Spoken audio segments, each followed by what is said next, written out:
Assalamualaikum warahmatullahi wabarakatuh. Hai sahabat BNN PAC dimanapun Anda berada.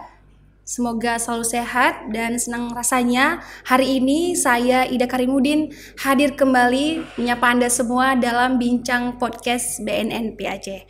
Dan sahabat, pastinya di sini kita akan membahas seputar P4GN, yaitu pencegahan, pemberantasan, penyalahgunaan dan peredaran gelap narkotika. Dan pastinya juga kita mengundang narasumber-narasumber yang sangat luar biasa, dan kali ini kita akan bercerita sedikit nih tentang program salah satu dari BNN PAC, yaitu program ketahanan keluarga. Dan kali ini bincang podcast BNN PAC akan bercerita sedikit nih tentang salah satu program BNN melalui seksi pencegahan, yaitu program ketahanan keluarga. Dan sahabat, program ketahanan keluarga ini merupakan program yang bertujuan memberikan pemahaman terkait pelaksanaan intervensi keterampilan hidup keluarga anti narkoba di wilayah lokasi yang sudah dipilih. Dan untuk membahas program tersebut, sudah bersama kita hari ini Bapak Jailani selaku Geci Gampung Lamgapang, Kecamatan Krung Barunajaya, Aceh Besar. Dan sudah bersama kita hari ini, kita sapa dulu ya sahabat. Assalamualaikum warahmatullahi wabarakatuh Bapak. Waalaikumsalam warahmatullahi wabarakatuh. Gimana kabarnya Pak? Alhamdulillah sehat. Alhamdulillah sehat Bapak.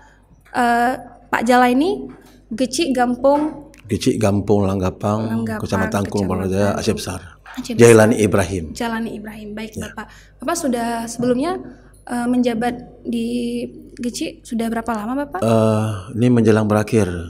Insya Allah kalau ada umur panjang September kita akan berakhir sebagai Geci Gampung Langgapang. September 2024. Berarti sudah masa akhir 5 Pak, tahun ya? lebih. Sudah 5 tahun lebih. 5 tahun lebih. Dan Pak, sebelum lebih jauh membahas tentang narkoba, tadi kita sudah menjelaskan juga apa itu program ketahanan keluarga. Sejauh ini Pak, bagaimana sih Pak perkembangan program tersebut di Desa Langgapang?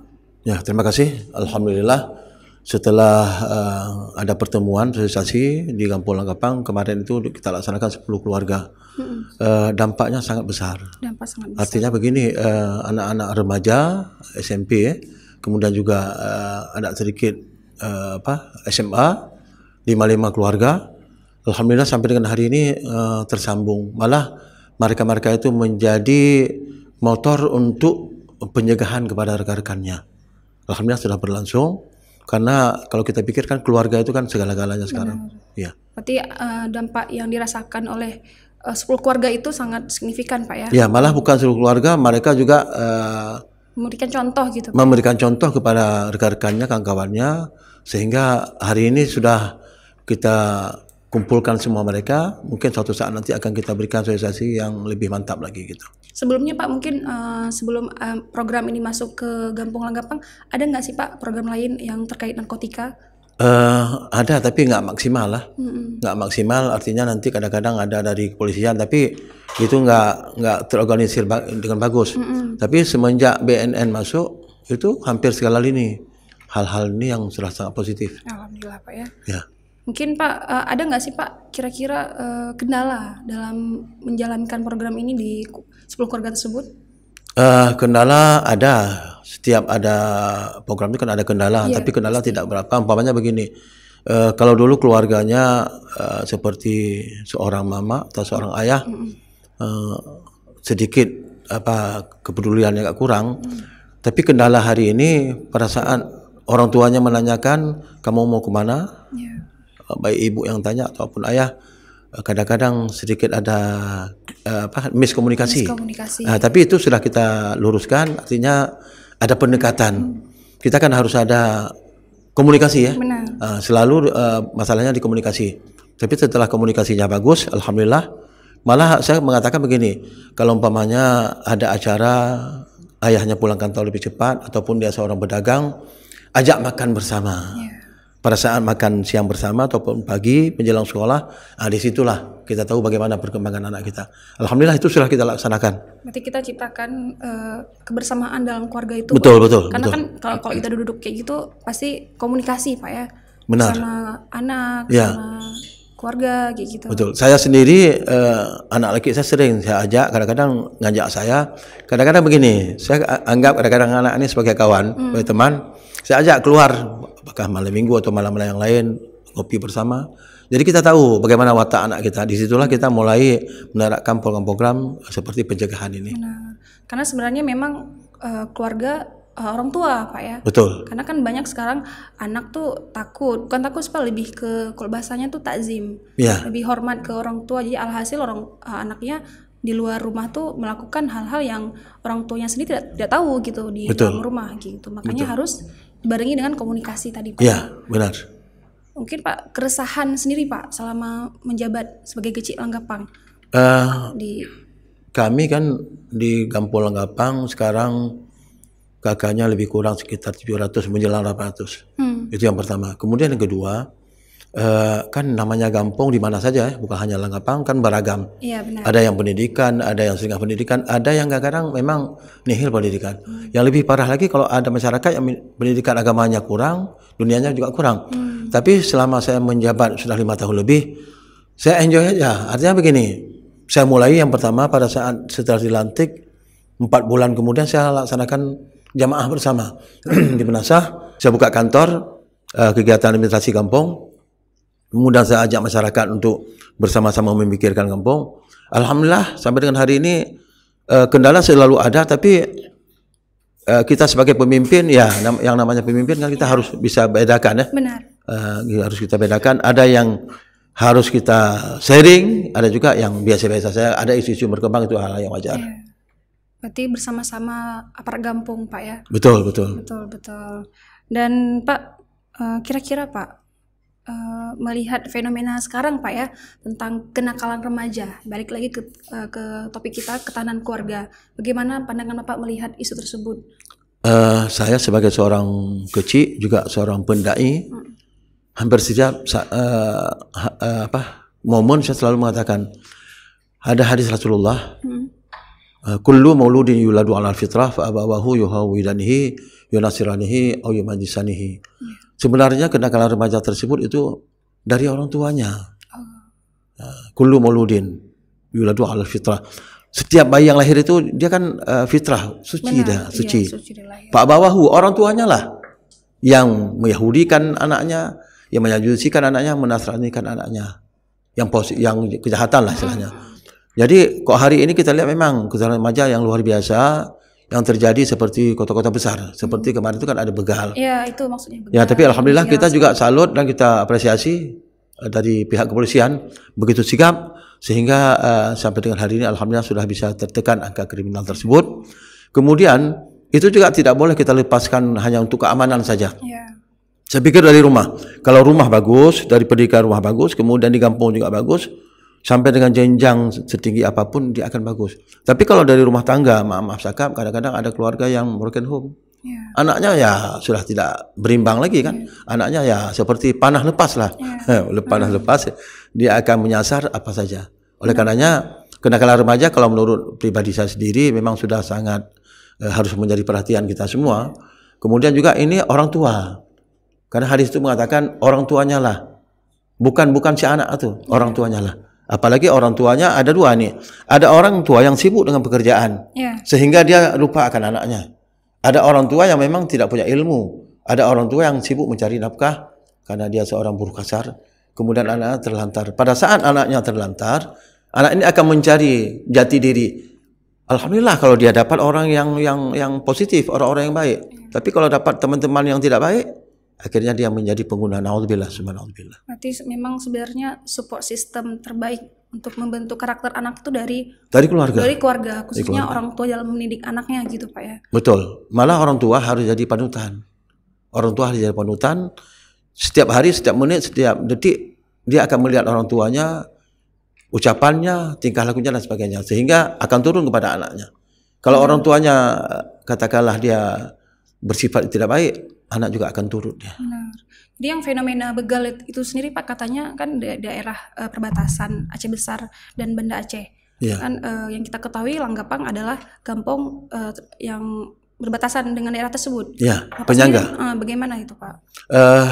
memang pada saat itu mereka lewat Lamgapang. Tapi sudah jam 2 ya. Kalau sudah jam 2 cuma 1-2. Mereka nggak berhenti, langsung lewat. Kemudian kami melalui Bapak Kapolsek kami, kemudian juga melalui Camat, orang-orang dari Muspika sudah mengantisipasi. Kami juga di kampung sudah mengantisipasi jangan sampai hal ini akan berkembang. Dan anak-anak ini kita lihat memang bisa kita katakan dia kan punya problem mungkin di keluarga ya. Tapi itu maaf Pak, itu masyarakat dari anak-anak Langgapangnya gitu, bukan? Atau Bukan, orang luar yang memang melakukan aksi kejahatan tersebut di daerah itu? Orang luar, Luar. mereka melaksanakan kejahatan kan di daerah Legugop di daerah warung kopi. Tapi pada saat pertama dia lewat di kampung kami, ada informasi kebetulan ada warung kopi yang pakai CCTV. Benar. Dia kirim ke saya, dia katakan Pak Kecik ini lewat di kampung kita. Tapi kalau sudah jam 2 kan nggak mungkin lagi. Dan mereka pun nggak apa-apa, cuma lewat aja. Tapi kalau mereka berhenti itu mungkin sudah lain acaranya. Itu atasnya gimana Pak? Dari Bapak sendiri selaku Kecik, kan itu bukan orang bukan masyarakat Kampung Langgapang, tapi orang lain yang melakukan aksi kejahatan di Langgapang, atau mungkin ada sosialisasi. Kalau di Langgapang tidak, mereka tidak berhenti, cuma lewat aja. Tapi kalau di Langgapang, kita sudah juga sampaikan kepada rekan-rekan kita di BNN. Dulu ada juga orang-orang yang memang ingin mengembangkan peredaran narkoba itu ada. Di daerah tersebut Pak? Di daerah, malah dekat dengan rumah saya tuh. Kemudian saya langsung tanggap, malah saya ancam. Alhamdulillah dia sudah berangkat. Saya katakan kalau kamu mau tinggal di sini, tinggallah seperti masyarakat biasa. Kamu tidak boleh macam-macam. Makanya saya dalam setiap ceramah dan setiap khutbah saya selalu memasukkan materi mengenai narkoba. Benar Pak, dan balik lagi Pak ke topik kita tentang ketahanan keluarga tadi Pak ya. Iya. Tadi kan Bapak bilang memang support system terbaik itu adalah keluarga. Dalam memperbaiki sifat si anak tadi. Namun bagaimana jika si anak tersebut memang sudah terlanjur jatuh ke jalan yang tidak baik gitu? Ya, itu satu problem ya. Satu problem, makanya pada saat seseorang itu berkeluarga kan ditanya mampu atau tidak. Bukan mampu dalam kata lain, mampu nggak apabila nanti suatu saat diberikan keturunan, mampu nggak kamu menjaga keturunan kamu si anak. Ya, tapi ada juga kalau yang demikian kan, saya pikir yang paling ampuh itu adalah pendidikan agama. Pendidikan agama, kemudian juga ini contoh Lamgapang kan kita sudah kerjasama dengan BNN. Kita harus padu. Kita berikan pendidikan agama. Juga satu lagi, kalau dia memang sudah katakanlah sudah umur 20 ataupun umur SMA lah ya, SMA, kita berikan dia suatu kegiatan. Dan ini yang sudah kita lakukan di Langgapang. Kita berikan kegiatan dan juga sudah disambut oleh Ketua IBM, Saudara Muhammad Salihin, kerjasama dengan sosial. Kalau dia seorang tukang, dia berikan peralatan tukang. Kemudian kalau melalui BNN, kita sekarang sudah galakkan penanaman hidroponik. Kita berikan kegiatan gitu Pak ya. Betul, kita support lagi dengan uang dana desa. Alhamdulillah hari ini sudah. Kalau ada masyarakat yang kepingin, pamannya saya perlu daun sop, ada di Langgapang. Perlu selada ada. Ini kan motivasi yang diberikan oleh BNN kepada kami. Jadi mereka mempunyai banyak kegiatan. Betul, kita berikan sibuk dia. Sibuk. Kemudian untuk tahun ini khususnya Langgapang, kita akan hidupkan ada satu klub bola yang memang sudah lama, dulu sudah agak mati suri lah istilahnya. Sekarang kita hidupkan kembali dengan kita berikan dana 25 juta dari dana desa. Alhamdulillah tahun ini mungkin dalam selesai pemilu ini kita akan buat latihan. Di situ juga mereka akan sibuk dengan kegiatan olahraga. Jadi mereka tidak sempat memikirkan hal-hal yang negatif. Itulah tadi tujuannya Pak ya. Jadi jika misalnya keluarga tersebut tidak mampu membuat anak-anak ini berubah, namun tadi kita sama-sama bersinergi dengan bidang pencegahan melalui program ketahanan keluarga. Mungkin ada nggak sih Pak harapan Bapak melalui program ini kepada pemerintah atau untuk BNN kedepannya seperti apa maunya gitu? Ya, harapan kami program ini sangat bagus, sangat baik. Setidaknya bisa diteruskan bukan hanya untuk Langgapang, untuk kampung-kampung yang lain bisa diteruskan sehingga ada orang-orang ataupun penggerak di kampung tersebut yang akan membimbing rekan-rekannya, apakah itu remaja ataupun pemuda, sehingga volume penggunaan itu akan berkurang. InsyaAllah suatu saat mungkin mereka akan menjadi harapan kita semua. Kan remaja dan pemuda itu kan harapan kita. Ya, benar, Pak. Tapi kalau kita tinggalkan mereka dalam kondisi yang tidak baik, kita juga bersalah kepada Allah. Ya. Selaku orang tua di kampung tersebut. Betul, ya harapan kita gitu. Satu lagi di Langgapang masyarakat sangat mendukung. Sangat mendukung program ini, sehingga kalau hari ini siapa saja ke Langgapang, dia mengatakan kalau tanya BNN itu langsung nyambung. Yeah. Langsung nyambung, karena memang keberadaan BNN di Langgapang sudah begitu sinergi kita. Baik Pak. Pak, mungkin untuk menutup bincang podcast kita pada hari ini, boleh dong Pak diberikan statement sedikit kepada sahabat yang di luar sana menonton, jika mereka melihat atau terkena narkoba, boleh datang ke BNP Aceh karena di sini kita ada pusat rehabilitasi rawat jalan, Pak. Ya, alhamdulillah kita serukan kepada rekan kita yang kadang-kadang sudah pernah memakai narkoba, bersegeralah ke BNN Aceh juga boleh. Kalau kita di Langgapang juga ke Langgapang boleh. Sama-sama kita kembali ke jalan yang benar, tentunya dengan apakah yang namanya program ketahanan pangan atau sebagainya, sehingga kita akan menjadi orang yang harapan bangsa di tangan kita, insyaallah. Makanya apakah BNN, kalau kemarin mungkin orang begitu mendengar BNN kan agak rasa takut, takut. Tapi hari ini enggak. BNN ini kan suatu lembaga yang didirikan oleh pemerintah untuk menggembleng kan rekan-rekan kita kembali kepada yang benar. Insyaallah mudah-mudahan kita serukan kepada masyarakat, bersegeralah bertobat kepada Allah SWT dan perbaiki keluarga kita, akan menjadi keluarga yang sakinah mawaddah warahmah. Amin, amin ya rabbal alamin. Nah, sahabat, itu tadi dia bincang podcast kita pada hari ini, dan tidak bosan-bosannya kita menyuruhkan kepada semua teman, keluarga, jika Anda melihat atau mungkin memakai, tidak bisa berhenti bagaimana caranya agar terhindar dari bahaya penyalahgunaan narkoba, langsung aja ke BNN Provinsi Aceh atau mungkin bisa ke Langgapang. Karena tadi ada IBM. Ada IBM, apa itu Pak? Program intervensi berbasis masyarakat. Malah untuk tahun ini juga masyarakat harus tahu, di Langgapang juga kita anggarkan dana. Memang sudah ada di Perbub. Ada di Perbub. Kalau memang nanti nggak cukup, kita anggarkan dana 10 juta. Kalau nggak cukup, nanti pada perubahan kita tambah lagi. Benar. Dan jangan takut Pak ya, karena tidak akan ditangkap. Betul, gitu, Pak, betul. Baik Pak, terima kasih Bapak sudah hadir di bincang podcast BNP Aceh. Jangan bosan-bosan ya Pak datang ke sini. Insyaallah, mudah-mudahan. Ya, baik sahabat BNP Aceh, itu dia bincang podcast kita bersama Bapak Jailani Ibrahim selaku Geci Gampung Langgapang. Akhirnya saya Ida Karimudin pamit undur diri. Wassalamualaikum warahmatullahi wabarakatuh. Waalaikumsalam warahmatullahi wabarakatuh.